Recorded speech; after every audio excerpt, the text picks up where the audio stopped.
تم یوں موضوع بیچ میں چھوڑ کر نہیں جا سکتی۔ دروازے کی جانب قدم بڑھانے لگی تھی کہ وہ تیزی سے اٹھ کر چلتا ہوا اس کے پاس آیا۔ وہ پلٹ کر اسے دیکھنے لگی۔ میں سمجھی تھی وہ ہار کچھ خاص تھا، لیکن تم تو لڑکیوں کو جیولری آئٹمز دینے کے عادی ہو۔ عالمگیر نے اس کا ہاتھ تھامتے اس کا رخ اپنی جانب کیا۔ اب بولو، مسئلہ کیا ہے؟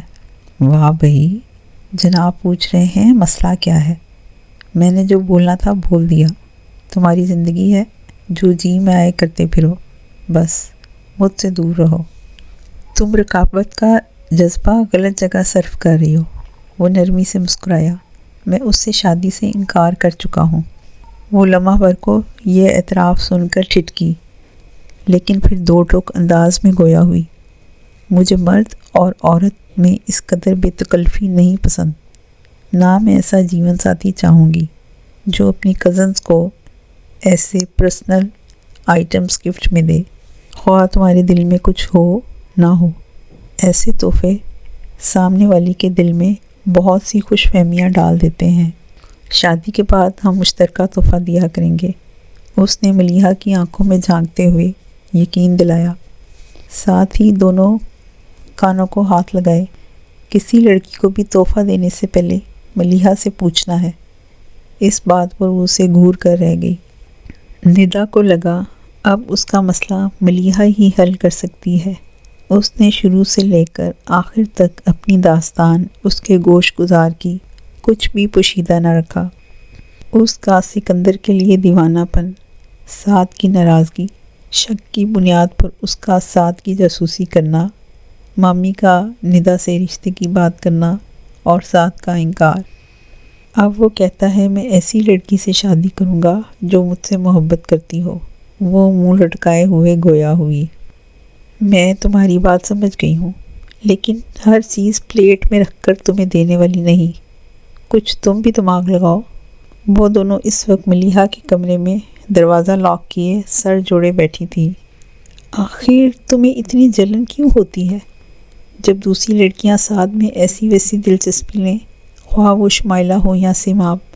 ملیحہ نے گھر والوں سے یہ کہہ کر سیماب کو رخصت کیا تھا کہ اس کے گھر والے اس کے آفس تک پہنچ چکے تھے اور اپنے کیے پر شرمندہ تھے۔ وہ اپنی بیٹی کی پسند کی شادی کرنے پر راضی ہو گئے تھے۔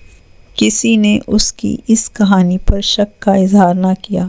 شک بنتا بھی نہ تھا۔ وہ بھلا کیوں جھوٹ بولے گی؟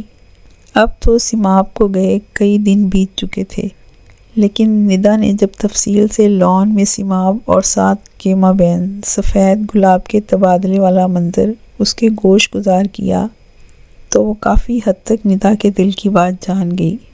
دیکھو، تم دوستی ختم ہونے کا ڈر ہے نا، خود سوچو، تمہاری بھی تو شادی ہوگی۔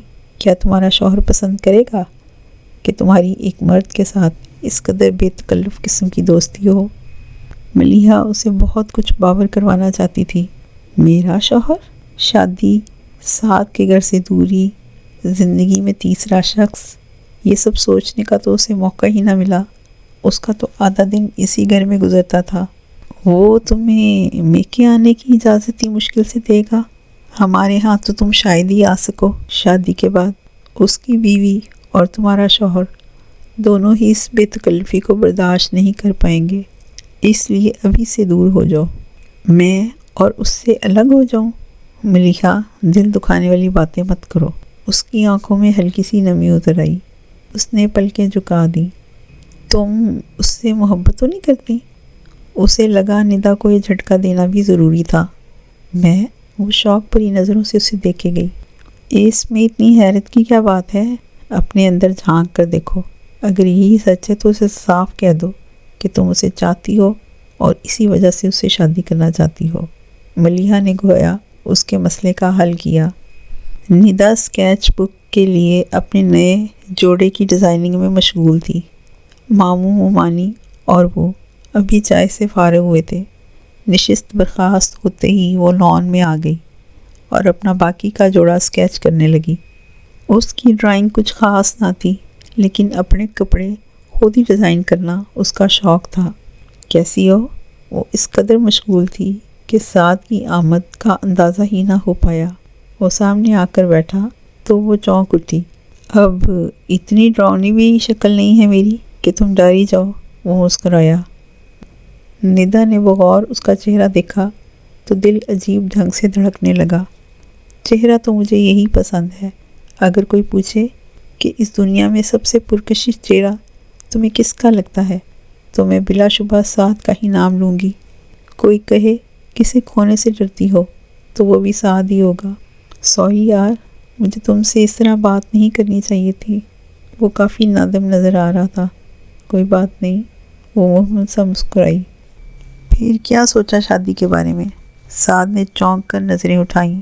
کیا سوچنا، امی کو کوئی لڑکی پسند آئی تو میں بھی دیکھ لوں گا، اور اگر کسی لڑکی کو تم پسند آ گئے تو؟ اس کا انداز اس قدر شرارتی تھا کہ سعد الرٹ ہو گیا۔ پھر کسی سہیلی کا پیغام تو نہیں لے آئی؟ میں خود تم سے شادی کرنا چاہتی ہوں یار۔ اس نے آگے بڑھ کر سعد کا ہاتھ پکڑنے کی کوشش کی تو اس نے ندا کا ہاتھ جھٹک دیا۔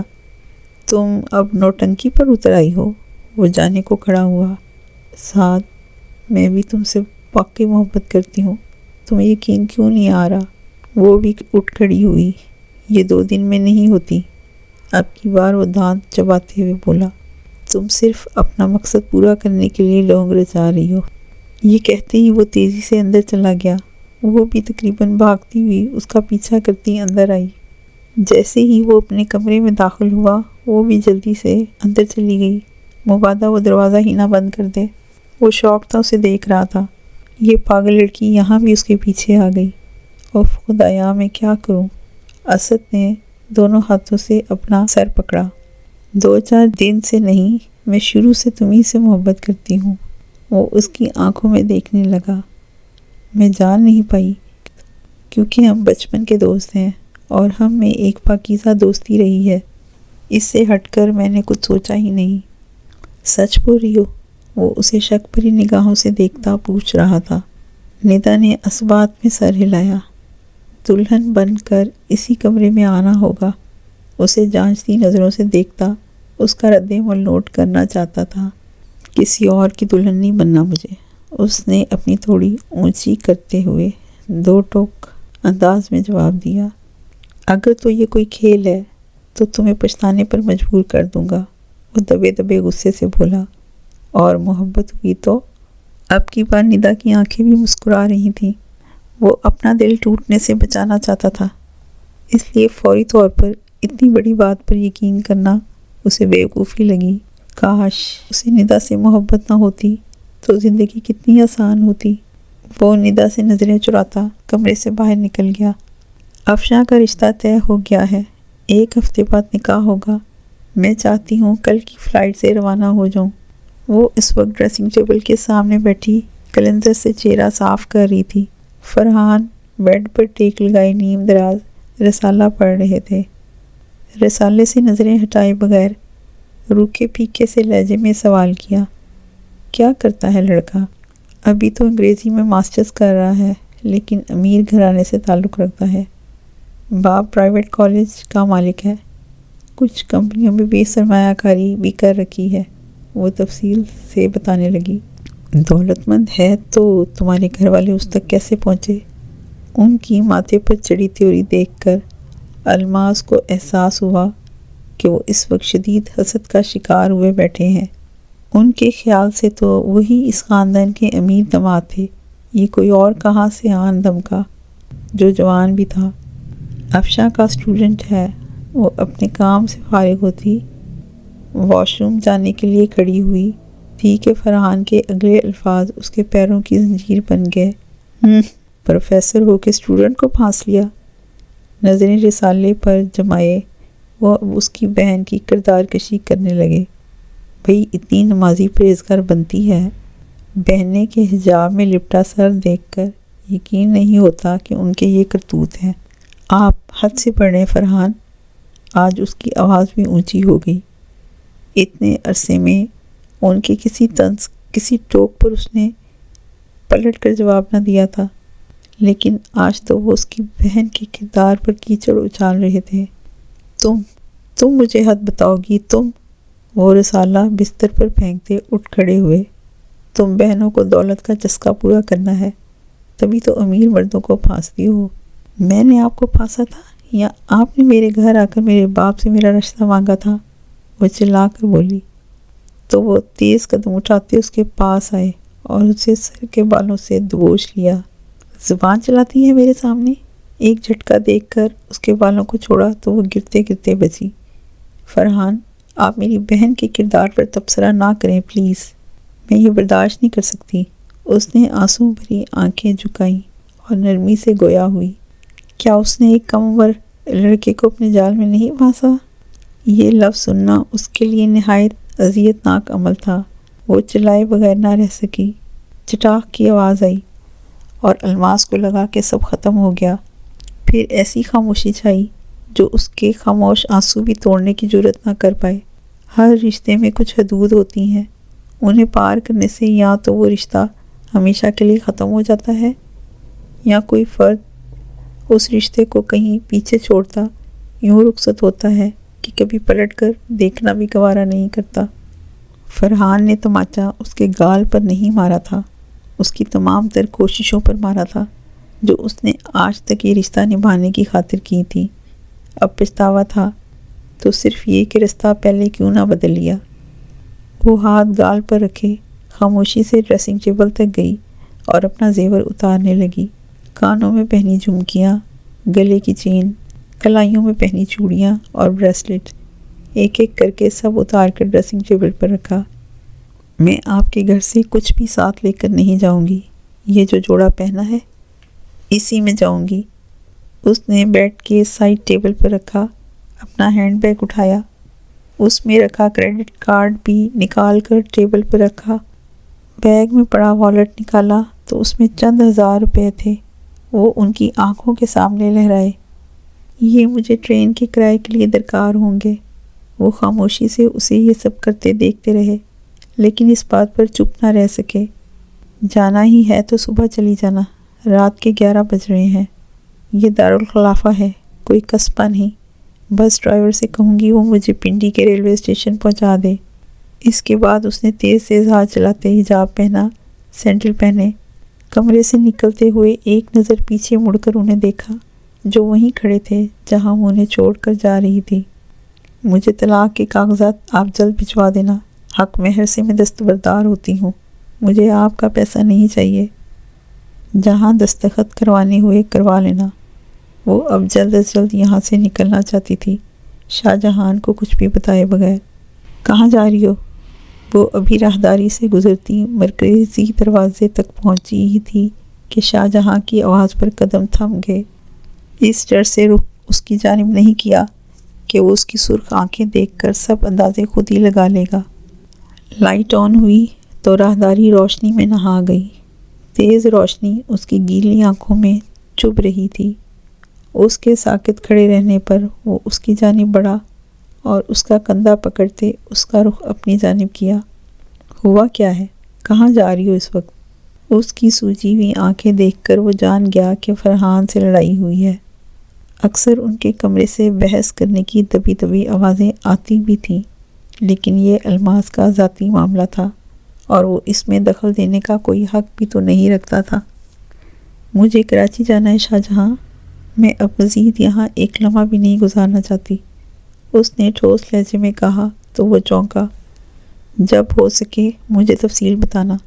وہ سمجھ گیا کہ وہ اس وقت دکھی ہے۔ اس شادی کو چلانے کی پوری کوشش کی تھی اس نے۔ اب اگر وہ ناراض ہو کر جا رہی تھی تو زیادہ سوال جواب کرنا اسے اس وقت غیر مناسب سا لگا۔ میں تمہاری فلائٹ بک کرتا ہوں، تم فی الحال لاؤنج میں بیٹھو۔ میرے پاس چند ہزار روپے ہیں شاہ جہاں، مجھے ریلوے اسٹیشن چھوڑاؤ۔ مجھے اس کے پیسے نہیں۔ کیا ہو گیا ہے الماس، یہ میرے پیسے ہیں۔ وہ اس کا ہاتھ تھمے اسے لاؤنج میں لے آیا۔ جو بھی پہلی فلائٹ ملے وہ بک کرتا ہوں۔ آج ہوٹل میں نکاح تھا، صرف رشتہ داروں کو مدعو کیا گیا تھا۔ شاہ جہاں نے فرحان کو طلاق کے حوالے سے خاص تلقین کر رکھی تھی کہ اس کی بہن کا نکاح ہو جانے کے بعد ہی کاغذات تیار کروائیں، یہی ہر لحاظ سے مناسب تھا۔ آج وہ بھی دوپہر کی فلائٹ سے کراچی آ چکا تھا۔ ہال میں داخل ہوا تو تو سامنے نظر سچیت سے اترتی الماس پر پڑی۔ آج اس نے سفید اور سلور کلر کے امتزاج کے نفیس کامدار کپڑے زیب تن کر رکھے تھے۔ ان کے ساتھ سلور ہی جگمگ کرتا نہایت خوبصورت اسکارف پہن رکھا تھا اور آنکھوں میں لگا کاجل۔ وہ سیدھا اس کی جانب کھینچا چلا آیا۔ آج تو واقعی چاند زمین پر اتر آیا ہے، وہ اسے چھیڑتا ہوا بولا، لیکن ہے سوگوار۔ رشتہ ٹوٹنے کا دکھ تو ہوتا ہے شاہجہاں۔ اس کی آنکھوں میں بے چینی کے تاثرات نمایاں تھے۔ بے چینی کس بات کی ہے؟ وہ کھوجتی نگاہوں سے اس کا چہرہ ٹٹول رہا تھا۔ ہم ساتھ تھے، اس نے کہتے ہی نگاہیں جھکا دیں۔ ہم اب بھی ساتھ، وہ مضبوط لہجے میں گویا ہوا۔ آج کتنے دنوں بعد تمہیں دیکھ رہی ہوں۔ اس نے اسی طرح نگاہیں جھکائے، ہاتھوں کی انگلیاں آپس میں پیوست کیں۔ حالات اتنے غیر یقینی ہو گئے ہیں کہ اگلے پل کا بھروسہ نہیں، اپنے ساتھ کیا لائے گا۔ پرانا باب ختم ہوتا ہے، تبھی نئے کی شروعات ہوتی ہے۔ وہ کچھ سوچ کر مسکرایا۔ دنیا نئی ہو یا پرانی، اس میں شاہجہاں اور الماس ساتھ ہوں گے۔ نکاح کے فنکشن میں شاہجہاں کی سکندر کی فرسٹ کزن ملیحہ سے بھی ملاقات ہوئی۔ جب شاہجہاں نے کراچی میں سیٹل ہونے اور کسی کامیاب و معزز کمپنی میں سرمایہ کاری کی خواہش ظاہر کی تو اس نے عالمگیر سے ملنے کا مشورہ دیا۔ میں آپ کے فیصلے پر کسی طرح بھی اثر انداز نہیں ہونا چاہتی، لیکن آپ عالمگیر سے ملیں گے تو آپ کو خود ہی اندازہ ہو جائے گا کہ یہی بہترین آپشن ہے۔ مجھے بھی لوگوں کی پہچان ہے مس ملیحہ، آپ مجھے قابل اعتماد لگی ہیں۔ اس وقت وہ ویٹنگ ایریا میں بیٹھا انتظار کر رہا تھا، چونکہ اس نے نکاح کے بعد 3 دن کراچی میں ہی ٹھہرنے کا ارادہ کیا تھا۔ آج کے دن ملیحہ نے اس کی عالمگیر کے ساتھ میٹنگ طے کر رکھی تھی۔ عالمگیر نے اس کی درخواست پر یہ میٹنگ صبح 11 بجے کے وقت کی رکھی۔ وہ وال کلاک کی سمت ہی دیکھ رہا تھا کہ ملازم اسے بلانے آ گیا۔ وہ آفس میں داخل ہوا تو عالمگیر کی پروقار شخصیت کا اس پر ایک اچھا تاثر پڑا۔ اب تو وہ چہرے بھی پڑھ لیا کرتا تھا۔ زندگی نے بہت کچھ سکھا دیا تھا۔ شاہجہاں، اس نے کھڑے ہو کر پرتپاک انداز میں شاہجہاں کا استقبال کیا، مسافہ بھی گرم جوشی سے کیا۔ دونوں بیٹھ کر کاروباری باتیں کرنے لگے۔ کچھ لمحات گزرنے کے بعد عالمگیر نے دونوں کے لیے چائے منگوائی۔ کیسا عجیب اتفاق ہے، ہم دونوں کے نام مغل حکمرانوں کے نام پر ہیں، عالمگیر خوشگوار موڈ میں بولا۔ عین اسی میں شاہجہاں کی نظر اس کی میز پر رکھی فیملی فوٹو پہ گئی، جس میں غالباً عالمگیر اپنے ماں باپ اور چھوٹی بہن کے ساتھ ایک پارک میں نیچے گھاس پر بیٹھا ہوا تھا۔ وہ غالباً 10 سال کا تھا اور اس کی بہن 5 سال کی۔ عالمگیر والدین کے درمیان، جبکہ چھوٹی بہن والد کی گود میں بیٹھی تھی۔ جس نے اس کی توجہ اپنی جانب کھینچی تھی وہ اس کی والدہ کے پہلو میں بیٹھا شخص تھا، اس کا وہی باپ جو اسے رشتہ داروں کے رحم و کرم پہ چھوڑ کر پردیس چلا گیا تھا۔ یہ محض اتفاق نہیں تھا۔ سعد کی انٹرنشپ اختتام کو پہنچ چکی تھی۔ اس وقت وہ ندا کے گھر بیٹھا اس کی امی سے اجازت طلب کر رہا تھا کہ اسے لنچ پر سعد کے ساتھ قریبی ہوٹل میں جانے دیں، اسے تنہائی میں بات کرنی تھی۔ یہ درخواست ان سے سعد کی امی بھی کر چکی تھیں۔ سعد کی انہیں آگاہ کر دیا گیا تھا کہ دونوں کے رشتے کی بات چلانا چاہتی ہیں، لیکن ان کے بیچ چلتی ناراضگی کے سب معاملہ ملتوی ہو گیا ہے۔ ندا کی امی رشتے کی بات سے بہت خوش تھیں، وہ بھی یہی چاہتی تھیں یہ معاملہ جلد سلجھ جائے۔ بالکل لے جا سکتے ہو بیٹا، مجھے تم پہ پورا بھروسہ ہے۔ انہوں نے ایک شفقت آمیز نظر اس کے چہرے پر ڈالی۔ کتنا وقت لگے گا؟ زیادہ سے زیادہ 1.5 گھنٹہ۔ وہ مسکرایا اور ارد گرد نظر دوڑائی۔ کیا کر رہی ہے وہ؟ سوئی پڑی ہے، میں اسے جا کر جگاتی ہوں۔ صبح کے 10 بج رہے تھے۔ ویسے تو وہ صبح جلدی اٹھتی تھی، آج لیٹ کیوں؟ وہ سوچ کر رہ گیا۔ اس کی امی اٹھ کر جانے ہی والی تھیں کہ وہ آ گئی۔ سیاہ شکنزدہ لباس میں سست روی سے قدم اٹھاتی وہ اسی جانب آ رہی تھی۔ آنکھوں میں نیند کا خمار تھا، چہرے کے تاثرات ایسے تھے گویا وہ اس دنیا سے اس دنیا میں پوری طرح لوٹ نہ پائی ہو۔ سعد کے دل کی دھڑکنیں تیز ہوئیں۔ وہ اس پر سے نظریں ہٹانا نہیں چاہتا تھا۔ دوپہر 2 بجے لینے آؤں گا، تیار ہے نا؟ میں آج تمہیں لنچ پر لے جا رہا ہوں۔ اس نے جتانے والی نظروں سے اسے سر تا پا دیکھا۔ ذرا منہ صحیح سے دھونا، اچھے ہوٹلوں میں ایسے لوگوں کو اندر نہیں گھسنے دیتے۔ ایسے لوگ؟ مطلب میں کیسی ہوں؟ اسے سخت برا لگا تھا۔ صاف ستھرے لوگوں کو اندر چھوڑتے ہیں، سمجھا کرو نا یار۔ وہ شرارت سے مسکرایا۔ جب مجھ سے لڑنے آئی تھی نا، وہی میک اپ کرنا آج بھی۔ آج تو وہ خوب نک سک سے تیار ہوئی تھی، سفید کامدار قمیض کے ساتھ ٹراؤزر اور کندھوں پر پھیلا خوبصورت لیسدار دوپٹہ، ساتھ اس نے نازک سفید ہی رنگ کی 2 انچ ہیل والی سینڈل بھی پہن رکھی تھی۔ اس کے ساتھ چلنے لگی تو ساتھ کی نظر اس کی سینڈل پر پڑی۔ بہت خوب، جانے کیوں یہ خوبصورت سی سینڈل اسے ندا کے پیروں میں بے حد اچھی لگی۔ ہم نے ساتھ ہی لی تھی۔ اس کی نگاہوں کے تعاقب میں اس نے بھی ایک نظر اپنی سینڈل پر ڈالی۔ چاند رات پہ تمہیں زبردستی لے کر گئی تھی جوتے لینے۔ چاند رات کے رش میں اکیلے جا نہیں سکتی تھی اور میچنگ بھی کرنی تھی۔ عید پہ جوڑا بھی یہی پہنا تھا۔ ہاں یاد آیا۔ وہ جیسے کچھ یاد کرتا زیر لب مسکرایا۔ ایسی کئی یادیں اس کے دامن سے لپٹی پڑی تھیں۔ وہ ان سے کیسے اور کیوں کر پیچھا چھڑاتا۔ ہوٹل میں دونوں اپنے کھانے کا آرڈر دے چکے تو وہ اس کی طرف متوجہ ہوا۔ گہری نظروں سے اسے دیکھ رہا تھا کہ وہ سٹ پٹائی۔ ایسے کیا دیکھ رہے ہو؟ ابھی دیکھنا برداشت نہیں ہو رہا۔ تم شادی کی باتیں کر رہی ہو؟ سوچ لو۔ ٹیبل پہ رکھے ندا کے دونوں ہاتھوں میں سے ایک کو اس نے اپنے دائیں ہاتھ میں لیا۔ ندا نے گھبراہٹ سے ہاتھ چھڑوانے کی کوشش کی تو سعد نے جیسے کچھ جتانے والے انداز میں ابرو اچکائے۔ ندا نے مزاحمت ترک کر دی۔ میرا فیصلہ اٹل ہے، مجھے تم سے ہی شادی کرنی ہے۔ اس نے بھی اب کی بار ہمت کر کے سعد کی آنکھوں میں دیکھتے ہوئے جواب دیا۔ شادی ہونے سے ہمارے رشتے کی نوعیت بدل جائے گی، پہلے جیسی بات نہیں رہے گی۔ وہ ٹھہر ٹھہر کر بول رہا تھا، جیسے اسے ہر بات اچھی طرح ذہن نشین کروا دینا چاہتا ہو۔ یہ دوستی، یہ گپ شپ، اس کی جگہ ذمہ داریوں نے لے لینی ہے۔ کیا میں نہیں جانتی؟ اسے سمجھ نہیں آ رہی تھی ساتھ کیوں اسے شادی کے نام سے ڈرانے کی کوشش کر رہا تھا۔ میرے کام ملازموں سے اپنی نگرانی میں کروانے ہوں گے اور کچھ کام تو خود ہی کرنے ہوں گے۔ وہ اسے انہی آر پار ہوتی نظروں سے دیکھتا بول رہا تھا۔ میری اس ماہ بینک میں نوکری بھی لگ جائے گی۔ صبح کا گیا شام یا رات کو لوٹوں گا، سب تمہیں اکیلے دیکھنا ہوگا۔ اسی اثناء میں ان کا کھانا آ گیا اور وہ کھانے میں مشغول ہو گئے۔ میں جانتی ہوں سعد، شادی سے جڑی ذمہ داریوں کو، بچی تھوڑی نہ ہوں، وہ نوالا منہ میں ڈالتے بولی۔ جب میری بیوی بن جاؤ گی تو مجھے تمہارا کسی بھی دوسرے مرد کے ساتھ زیادہ بے تکلف ہونا اچھا نہیں لگے گا۔ بات کرنے سے نہیں روکوں گا، لیکن زیادہ ہنسی مذاق بھی نہیں۔ اس نے کھانے کی پلیٹ سے نظریں اٹھاتے اسے دیکھا۔ میری بات سمجھ رہی ہو نا؟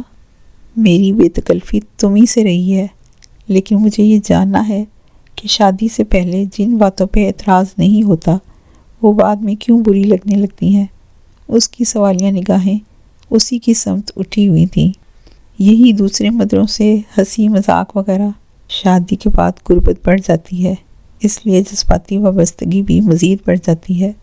اس نے ندا کے چہرے کو اپنی نگاہوں کے حصار میں لیے رکھا۔ وہ اس کی فطرت سے بخوبی آگاہ تھا۔ وہ شوخ و چنچل نٹ کھٹ سی لڑکی اس رشتے کی سنجیدگی کو سمجھ پائے گی۔ بس سب سے زیادہ ڈر اسے اپنے دل کے ٹوٹنے کا تھا۔ وہ جس دوستی کی عادی ہے، جس طرح اس سے ہر بات منواتی ہے، کیا یہ سب شادی کے بعد بھی چاہے گی؟ دوستی اپنی جگہ، لیکن وہ اس کا محبت بھرا ساتھ چاہتا تھا۔ وہ اس سے محبت کر پائے گی یا رشتے کی بدلتی نوعیت سے گھبرا جائے گی؟ ساتھ مجھے واقعی تم سے محبت ہے، تمہیں کس بات کا ڈر ہے؟ اس نے یقین دلانے کی کوشش کی۔ اگر محبت ہے بھی تو مجھے لگتا ہے جتنی محبت میں تم سے کرتا ہوں تم اتنی نہیں کرتی، نہ کبھی کر پاؤ گی۔ وہ اس کی آنکھوں میں جھانکتے ہوئے بولا، مجھے لگتا ہے جہاں جہاں میں تمہاری محبت کی امید رکھوں گا وہاں وہاں تم میرا دل توڑو گی، مجھے مایوس کرو گی۔ کتنا وقت اس راستے پہ اکیلا ہی چلا ہوں، کیسے یقین کر لوں کہ اب اس راستے پہ تم بھی میرے ساتھ چلو گی؟ ندا اسے دیکھتی رہ گئی۔ اس کے لیے یہ بہت بڑا انکشاف تھا۔ دوسری جانب سعد کو بھی احساس ہو گیا کہ جذبات کی رو میں بہہ کر وہ اپنا راز کھول بیٹھا ہے۔ شاہ جہاں اپنے باپ کی تصویر دیکھ کر ایک پل کو بھی وہاں نہیں رکنا چاہتا تھا، لیکن عالمگیر نے اسے روک لیا۔ وہ اپنے ماموں کے بیٹے کو جاننا بھی چاہتا تھا اور اپنی ماں سے ملوانا بھی چاہتا تھا۔ اس نے شاہ جہاں کو بتایا کہ اس کے والد کو بیرون ملک جانا راست نہ آیا تھا، نہ ہی دوبارہ کبھی اولاد کی نعمت سے فیض یاب ہوئے، نہ ہی صحت برقرار رہی۔ جگر کا سرطان ہوا تو دوسری بیوی بھی گھر چھوڑ گئی اور طلاق کا مطالبہ کر ڈالا۔ سرطان انہیں کھا گیا اور ان کی بہن کو یادوں کے نام پہ صرف چند تصویریں ملیں۔ ماما اکثر انہیں یاد کر کے دکھی ہو جاتی ہیں۔ اس نے ایک محبت بھری نظر شاہ جہاں پہ ڈالی۔ تم اندازہ نہیں لگا سکتے وہ کس قدر خوش ہوں گی یہ جان کر کہ ان کے بھائی کی اولاد انہیں دوبارہ مل گئی۔ شاہ جہاں پرانے زخم اکھیڑنا نہیں چاہتا تھا۔ باپ سے جڑی سب یادیں اتنی تلخ تھیں کہ وہ انہیں پیچھے کہیں چھوڑ آیا تھا۔ اب پھر سے وہی کہانی شروع کرنا کہاں کی عقل مندی تھی، لیکن ملیحہ کا کہا درست ثابت ہوا۔ عالمگیر کی مثبت توانائی اور گرم جوشی نے اسے کافی حد تک قائل کر ہی لیا۔ وہ اسے اسی دن شائستہ سے ملوانے گھر لے آیا۔ یہ کام جتنی جلد ہوتا بہتر تھا۔ ماما دیکھیں میں آج آپ سے ملوانے کسے لایا ہوں۔ وہ اسے لیے لاؤنج میں کھڑا قدرے اونچی آواز میں گویا اعلان کر رہا تھا۔ شائستہ تیز قدموں سے چلتی ہوئی آئیں اور ان دونوں کے سامنے آ کر ٹھہر گئیں۔ غور سے شاہ جہاں کو دیکھتے ان کی آنکھیں بھر آئیں۔ وہی سیاہ آنکھیں، وہی کشادہ پیشانی۔ عالمگیر کی جانب رخ کیا۔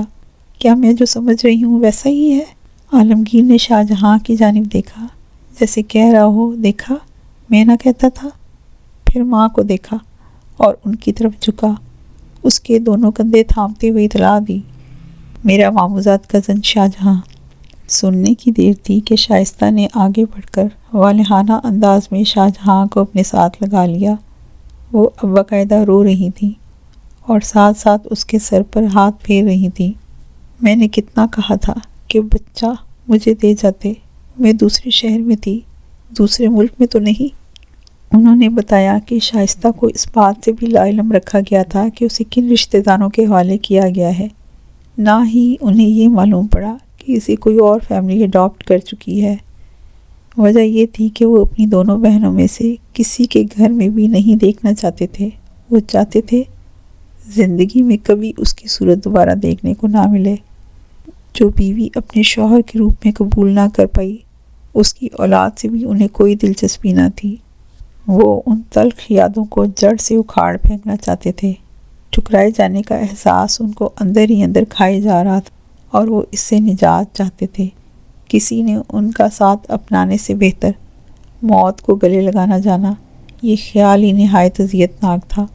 انہوں نے سوچا تو صرف اپنے بارے میں، اس عورت پہ ہوئے ظلم کے بارے میں نہیں، اس کے علاج کے بارے میں نہیں، نہ ہی اس چھوٹے سے بچے کے بارے میں جو اس سارے معاملے میں بے قصور تھا اور اپنے ماں باپ کی محبت سے محروم۔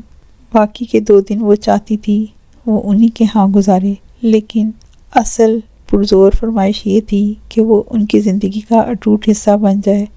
ان کے پاس بھائی تو نہ رہا، محض چند ٹوٹی پھوٹی یادیں رہ گئی تھیں، اور اب مالک نے انہیں شاہ جہاں کی صورت میں ایک نئے رشتے سے نوازا تھا۔ دوسری طرف شاہ جہاں کو لگا مالک نے ایک بار پھر اسے ماں کی ممتا سے نوازا ہے۔ نازیہ سے بھی ملاقات ہوئی۔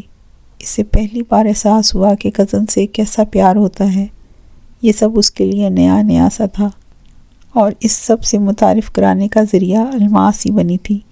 نہ وہ اس کی بہن کے نکاح پہ آتا، نہ اس حقیقت سے روشناس ہوتا۔ کھانا کھانے کے کافی دیر بعد جب وہ دونوں باہر چکر لگانے نکلے تو عالمگیر نے اسے خود پر ہوئے حملے کے بارے میں بتایا۔ وہ اس وقت سیکیورٹی گارڈ کے ساتھ اس کے پسندیدہ کیفے کی جانب روانہ تھے، جہاں وہ چائے پینے کے ساتھ اسے اپنے پسندیدہ کیک سے متعارف کرانا چاہتا تھا۔ میرے کوئی دشمن نہیں، کمپنی میں سب پرانے لوگ ہیں، مجھے سمجھ نہیں آ رہی کوئی کیوں میری جان لینے کے در پہ ہے۔ عالمگیر اسے نہایت الجھن کا شکار لگا۔ اپنے قریبی لوگوں پر نظر رکھتے تو تمہیں سراغ مل جاتا۔ قریبی لوگ؟ عالمگیر نے اسے یوں چونک کے دیکھا جیسے وہ اسے کوئی گناہ کرنے کا کہہ رہا ہو۔ شاہ جہاں اور عالمگیر رات و دن جیسے ہی تو تھے۔ عالمگیر کو زندگی میں پیار ملا تھا، اس کی شخصیت کو منوعاً قبول کیا گیا تھا، کامیابی کی راہیں اس کے لیے ہموار کی گئی تھیں، سہارے ملے تھے، وہ لوگوں پر اعتبار کرتا تھا، ان سے اچھی کی امید رکھتا تھا۔ شاہ جہاں کو شک کرنا آتا تھا، وہ پرتجسس شخصیت کا مالک تھا۔ کوئی اس سے زیادہ پیار یا دوستی جتاتا تو وہ اس کے ظاہر و باطن دونوں ٹٹولنے لگ جاتا۔ عالمگیر کو ایک دن میں ہی جتنا وہ جان پایا تھا، وہ اسے ہر لحاظ سے ایک نہایت مثبت انسان لگا تھا، کسی فلم کا ہیرو، اور ہیرو سے حسد کرنے والوں کی کمی نہیں ہوتی، اور ایسے حاسدین اس کے آس پاس ہی منڈلا رہے ہوتے ہیں۔ وہ اس بات سے خائف رہتے ہیں کہ وہ اس جیسے کبھی نہیں بن سکتے، اس جیسا مقام کبھی حاصل نہیں کر سکتے، جبکہ وہ یہ حقیقت نظر انداز کر بیٹھتے ہیں کہ وہ عالمگیر جیسے ہیں ہی نہیں، اس لیے وہ اس مقام کے اہل نہیں۔ جس طرح وہ اپنے کام سے مخلص تھا، وقت کا پابند، زبان کا پکا، باتوں کا سچا، صاف دل صاف کو، ویسا انسان شاہ جہاں نے تو کہیں دیکھا ہی نہیں۔ تم مجھے اگلے 2 دن آفس ساتھ لے جاؤ، تمہاری اہم میٹنگز کے علاوہ میں ہر وقت تمہارے ساتھ سائے کی طرح رہوں گا۔ اس نے چائے کی چسکیاں لیتے اسے مشورہ دیا۔ یہ بہت ہی اچھا رہے گا۔ اس نے فوراً حامی بھر لی۔ عالمگیر کو شاہ جہاں ایک انتہائی منفرد انسان لگا تھا۔ اس کی شخصیت کے لیے عالمگیر کو مشہور کہاوت ہی درست لگی، لو ہم اور ہیٹ ہم بٹ یو کانٹ اگنور ہم۔ اسے لگا شاہ جہاں وہ انسان ہے جو کبھی اس کی پیٹھ میں چھرا نہیں کھونپے گا، مذاق میں لپٹے طنز نہیں کرے گا، اس کا دل رکھنے کی خاطر جھوٹ نہیں بولے گا، اس سے اپنا مطلب نکالنے کی خاطر میٹھا نہیں بنے گا۔ غرض یہ کہ شاہ جہاں کی خواہ دوستی ہو یا دشمنی 100% خالص ہوگی، یا وہ اس کے حق میں کھڑا رہے گا یا اس کے خلاف ہوگا تو ایک طرف کا ہی ہوگا۔ کہاں ملتے ہیں ویسے لوگ؟ وہ سوچ کے رہ گیا۔ مجھے یہ بتاؤ کہ اتنی جلدی مچانے کی کیا ضرورت تھی بھلا؟ اس ہوٹل والی ملاقات کے بعد آج اس کی سکندر سے بات ہو رہی تھی۔ نکاح والے دن تو اس کی شرم کے مارے پلکیں ویسے ہی بوجھل تھیں، سامنے لوگوں کی سمت دیکھنا دشوار لگ رہا تھا۔ وہ اس کے پہلو میں دلہن بنی بیٹھی تھی، کہاں یہ کہ وہ اس سے کوئی بات کر پاتی۔ دن میں کئی بار وہ اس کی اور اپنی نکاح کی تصاویر دیکھتی، گھر میں البم اور یونیورسٹی میں موبائل میں محفوظ کی ہوئی ڈیجیٹل تصاویر اور ویڈیوز، جو کہ پروفیشنل فوٹوگرافر نے اس کمال سے بنائی تھی کہ دوبارہ انہی لمحات میں پہنچ جاتی۔ اس وقت وہ عشاء کی نماز کے بعد اپنے کمرے میں بیڈ پر لیٹی نہایت آہستہ آواز میں بات کر رہی تھی۔ امی اپنے کمرے میں سو رہی تھیں، وہ نہیں چاہتی تھی کہ ان کی نیند خراب ہو۔ ابھی ہوا ہی کیا ہے، صرف نکاح۔ اتنا شوق وہ اسے پہلے کبھی نہ لگا جیسا کہ آج، جب کہ وہ پہلی بار فون پر بات کرے۔ میں تو اسی سال رخصتی کا سوچ رہا ہوں۔ وہ فوری طور پہ جواب نہ دے پائی۔ اس کی بات اس قدر غیر متوقع تھی کہ اس کی زبان کو تالے لگ گئے۔ وہ تو ابھی تک اس نکاح کی خوشی سے مسرور ہوئی ہوا میں اڑ رہی تھی، کہاں یہ کہ وہ چاند اس کی ہتھیلی پہ دھرنے کی بات کر رہا تھا۔ کیا ہوا؟ سکندر نے سرگوشی کی۔ کچھ نہیں، وہ آہستہ سے بولی۔ میری آنکھوں میں تمہارا وہی نکاح والا روپ ٹھہرا ہوا ہے، گولڈن لباس، شوخ رنگ میں رنگے ہونٹ، تمہارے ماتھے کا وہ نازک سا ٹیکا۔ اس کی آواز افشاں کو یوں محسوس ہوا جیسے وہ اس کے چہرے کو تصور میں رکھے تبصرہ کر رہا ہے۔ اس کی تو ایک ہی نظر پڑی تھی سکندر پر، سفید شیروانی جس پر گولڈن کام کیا گیا تھا، اس میں وہ واقعی کوئی غیر ملکی شہزادہ لگ رہا تھا۔ دونوں کے لباس اس کی والدہ نے ایک خاص ڈیزائنر سے لیے تھے، جو دلہا دلہن دونوں کا لباس ایک ساتھ ڈیزائن کرتی تھی کہ میچ بھی ہو جائے۔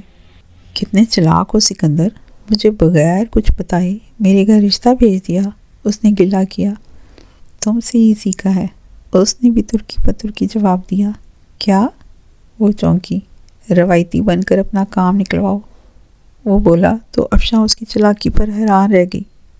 میں اگر شروع میں ہی رشتہ بھیج دیتا تو اتنی ذہنی اذیت سے تو نہ گزرنا پڑتا، غلطی میری اپنی ہے۔ جو بڑوں کی مدد لینے کے بجائے خود مسئلے حل کرنے میں لگا رہا۔ اب اس کی آواز میں شرارت تھی۔ جو مجھ سے زیادہ چلاک ہوگی وہ میرا استحصال ہی کرے گی نا؟ استحصال؟ شوق سے اس کی چیخ نکل گئی۔ اس نے اپنے منہ پہ ہاتھ رکھا۔ ہاتھ ہٹایا تو ہنس رہی تھی۔ دوسری طرف سے بھی اس کی بھی ہنسی کی آواز سنائی دی۔ میرے سیمسٹر میں بس 4 مہینے رہ گئے ہیں۔ تو اس کے دل کی دھڑکن بڑھ گئی۔ 5ویں مہینے رخصتی ہوگی بس۔ اس نے اپنا فیصلہ سنایا۔ اتنی جلدی؟ وہ کچھ گھبرائی۔ تمہارے ابو کہہ رہے تھے تم ان کے کالج میں اپنی ذمہ داری سنبھال لو پھر۔ یار مجھ سے نہیں ہوتا اتنا صبر۔ اس نے افشاں کی بات کاٹی۔ مجھے اپنی دلہن اپنے گھر میں چاہیے۔ وہ مجھے سنبھالے گی اور میں کام سنبھالوں گا۔